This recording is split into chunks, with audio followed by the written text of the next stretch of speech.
లక్ష్మీం క్షీరసముద్రరాజతనయాం శ్రీరంగధామేశ్వరీం దాసీభూతసమస్తదేవవనితాం లోకైకదీపాంకురాం శ్రీమన్మందకటాక్షలబ్ధవివద్బ్రహ్మేంద్రగంగాధరాం త్వాం త్రైలోక్యకుటుంబినీం సరసిజాం వందే ముకుందప్రియాం శుద్ధలక్ష్మీర్మోక్షలక్ష్మీర్జయలక్ష్మీ సరస్వతి శ్రీర్లక్ష్మీ వరలక్ష్మీశ్చ మమ ప్రసన్నా వరాం కుశౌపాశమభీతిముద్రాం కరైర్వహంతీం కమలాసనస్తాం బాలార్కకోటి ప్రతిభాం త్రినేత్రాం భజేహమంబాం జగదీశ్వరీం త్వాం సర్వమంగళమాంగళ్యే శివే సర్వార్ధసాతకే శరణ్యే త్రయంబకే గౌరీ నారాయణి నమోస్తుతే.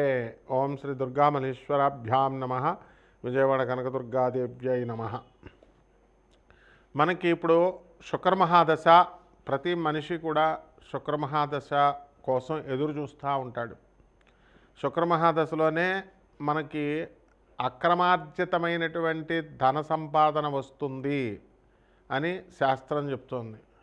అయితే మనకు శుక్రుడు ఉన్నటువంటి పరిస్థితులను బట్టి ఈ యొక్క శుక్రమహాదశ అనేటటువంటిది అక్రమార్జితమా న్యాయార్జితమైనటువంటి ధనాన్ని ఇస్తుందా అన్నది చెప్పబడుతుందన్నమాట.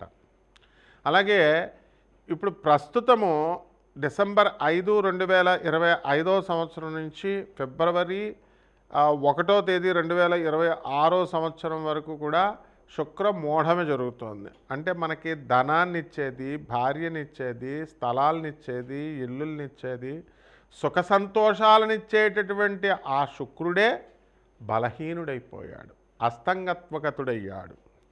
అంటే రవితో యూనియన్, రవితో కలిశాడు. కలవడం వల్ల ఏమవుతుందంటే ఈ రవి పెద్ద గ్రహం, చాలా బ్రైటర్ గ్రహం, చాలా లైట్ ఎక్కువ కదండి మనకి. ఈ శుక్రుడేమో కొంచెం కాంతి తక్కువ ఉన్నటువంటి గ్రహం. ఇప్పుడు బయట పట్టపగలు 12 గంటలకి మనం 200 వాట్ల బల్బు పెట్టామనుకోండి, ఎంత వెలిగిస్తున్న 200 వాట్లు ఆ పగలు అసలు ఏం కనబడదు. మనకు సూర్యుడి కాంతి ముందు అది కళావిహీనం అవుతుంది. అదేవిధంగా మనం అదే లైట్ని చీకటి గదిలో పెడితే 200 వాట్లు అంటే బ్రహ్మాండంగా గది అంతా కనబడుతుంది. అంటే ఏమైందనమాట, సూర్యకాంతి ఆ యొక్క 200 వాట్ల లైట్ని లాగేసింది. అదేవిధంగా మనకి ఈ శుక్రమోఢమిలో ఈ రవి ఏం చేస్తాడంటే మొత్తం శుక్రుడి యొక్క ఎనర్జీని, శుక్రుడి యొక్క శక్తిని, శుక్రుడి యొక్క కాంతిని అంతా లాగేసి శుక్రుడిని బలహీనుని చేసేస్తాడు. దాంతో శుక్రుడు ఏమి చేయలేని నిస్సహాయ పరిస్థితిలోకి వచ్చేస్తాడు. ఆయనే నిస్సహాయ పరిస్థితిలోకి వచ్చినప్పుడు మనకేమిస్తాడండి ఆయన? మన ఫ్రెండ్ అప్పు అడుగుతాం మన ఫ్రెండ్ దగ్గరే డబ్బులు లేవనుకోండి, ఇంక మనకేమిస్తాడు ఆయన? ఆ విధంగా ఆ శుక్రుడు బలహీనమైపోతాడు. కాబట్టే మూఢాల సమయంలో మనము వివాహాలు చేయకూడదు అంటారు.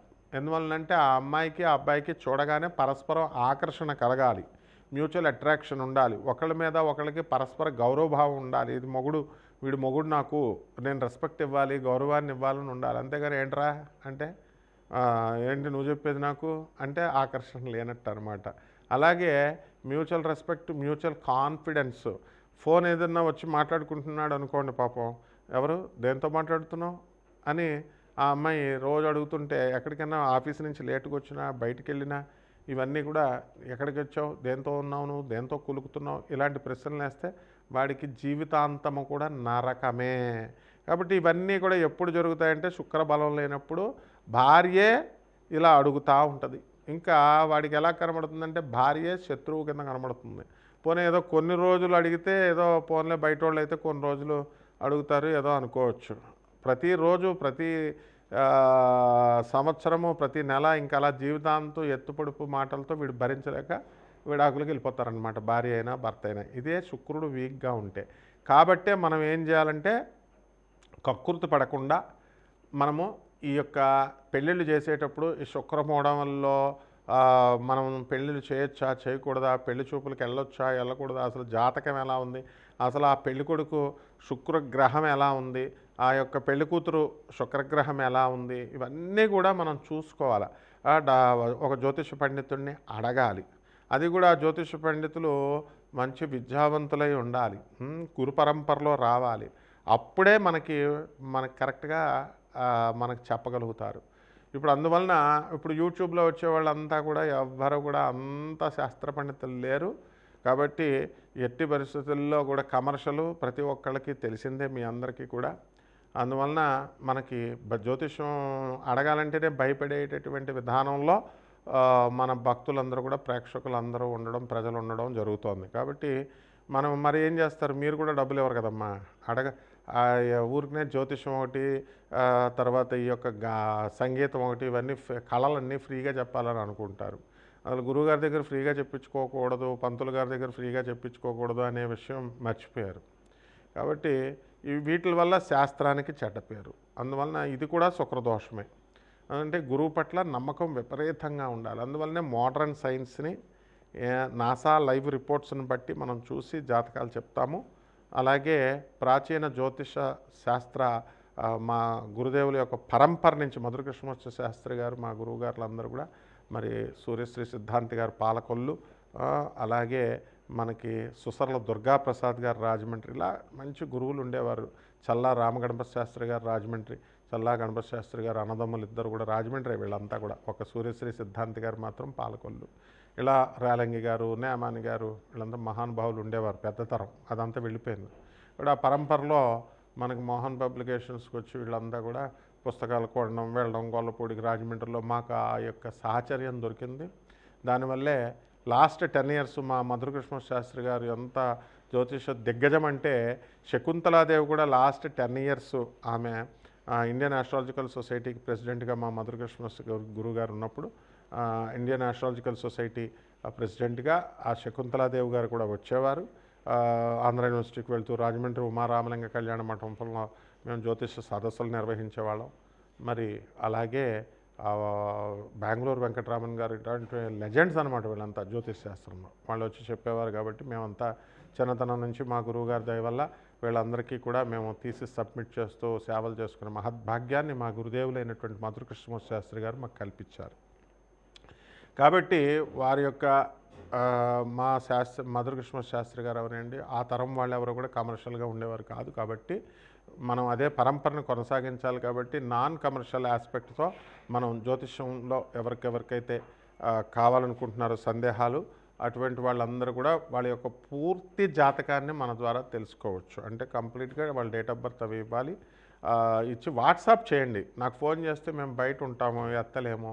సో అమెరికా మన ఆఫీసు. డబ్బుల కోసం ఏం భయపడద్దు, డబ్బులు కాదు. మనకు కావాల్సింది ఏంటంటే జగద్గురువులైనటువంటి స్వామి వివేకానంద, రామకృష్ణ పరమహంస, ప్రభాత్ రంజన్ సర్కార్, ఆనందమూర్తి గారు, రమణ మహర్షి, ఇటువంటి మహర్షుల దగ్గరికి మిమ్మల్ని నేను ఒక పోస్ట్ మ్యాన్ లాగా మిమ్మల్ని డ్రైవ్ చేస్తూ తీసుకెళ్ళడమే మేము జ్యోతిష్యం చెప్పడంలో ఉద్దేశం.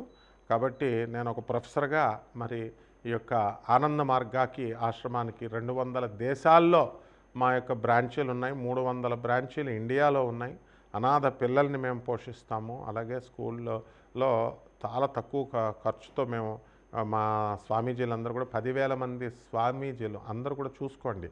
ఆనంద మార్గ ఆశ్రమం అని గూగుల్ చేయండి, యూట్యూబ్లో చూడండి, అన్నీ ఉంటాయి. అంత ఇంటర్నేషనల్ సొసైటీ అది. కాబట్టి మీరంతా కూడా కక్కుర్తి పడద్దు ఈ శుక్రగ్రహం గురించి తెలుసుకోవడానికి.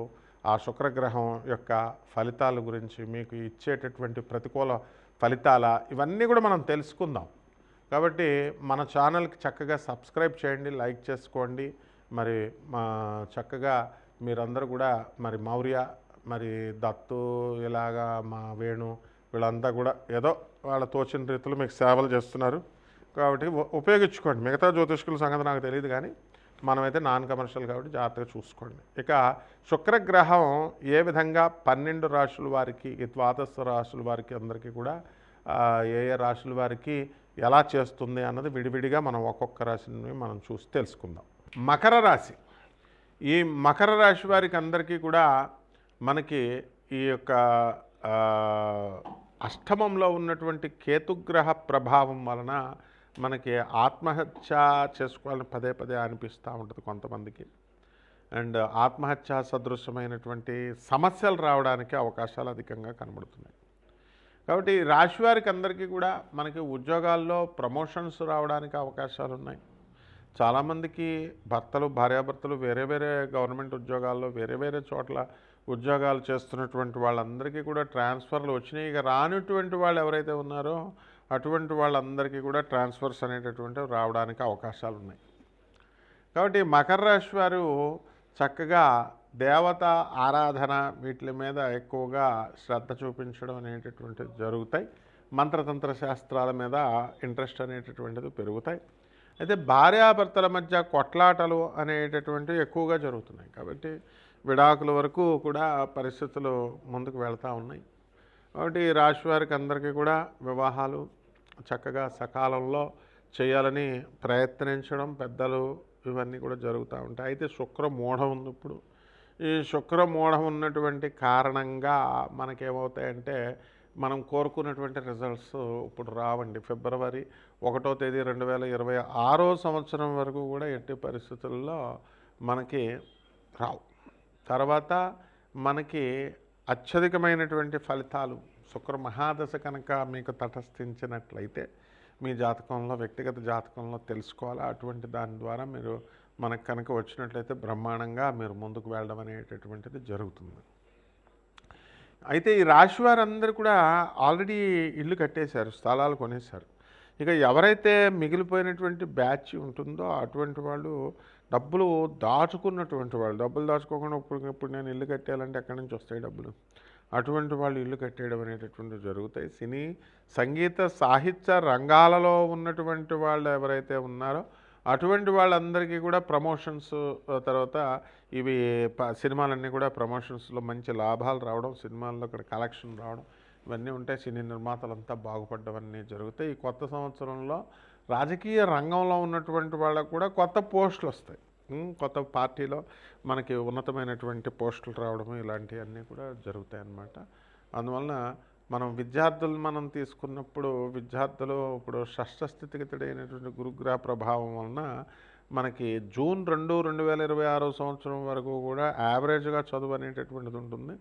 ఆ తర్వాత చదువులో పికప్ అనేటటువంటిది ఉంటుందన్నమాట. క్యాంపస్ ఇంటర్వ్యూలు, సెలక్షన్స్, ఉద్యోగాలు ఇవన్నీ కూడా వస్తాయి. అలాగే మకర రాశి వాళ్ళు ఎవరైతే ఫారిన్లో ఉన్నారో అటువంటి వాళ్ళందరికీ కూడా ఫారిన్లో మనకి ఈ యొక్క ఉద్యోగాలు రావడం అనేటటువంటివి జరుగుతాయి. కంగారు పడాల్సిన పని లేదు. పరిహారాల దగ్గరికి వచ్చేసరికి మనము ఎవరికి పూజ చేయాలా అని అంటే కలియుగ దేవుడైనటువంటి శ్రీ వెంకటేశ్వర స్వామి వారికి పూజ చేసుకోవాలి. అలాగే బెజవాడ కనకదుర్గమ్మ తల్లికి ఆరాధన చేయాలి. కుంకుమార్చన ఇవన్నీ కూడా వీలుంటే బెజవాడ కనకదుర్గమ్మ దేవస్థానానికి వెళ్ళడము, అమ్మవారి యొక్క పూజలు పునస్కారాలు మనం చేసుకొని రావడము ఇవన్నీ కూడా ఉంటాయి. జమ్మి చెట్టు చుట్టూ ప్రదక్షిణలు చేసుకోవడం, నీళ్లు పోయడం, జమ్మి చెట్టు దొరకని పక్షంలో రావి చెట్టు మీరు చేసుకుంటే సరిపోతుంది. అలాగే పేదవారికి, అనాథలకి, వికలాంగులకి, సాధువులకి వీళ్ళందరికీ కూడా దానాలు, ధనాన్ని ఇలా ఇంకా వీలుంటే బంగారాన్ని కూడా దానం చేసుకోవచ్చు. మీరు తప్పేం లేదు. అన్నదానాలు ఇవన్నీ కూడా చేసుకోవడం ద్వారా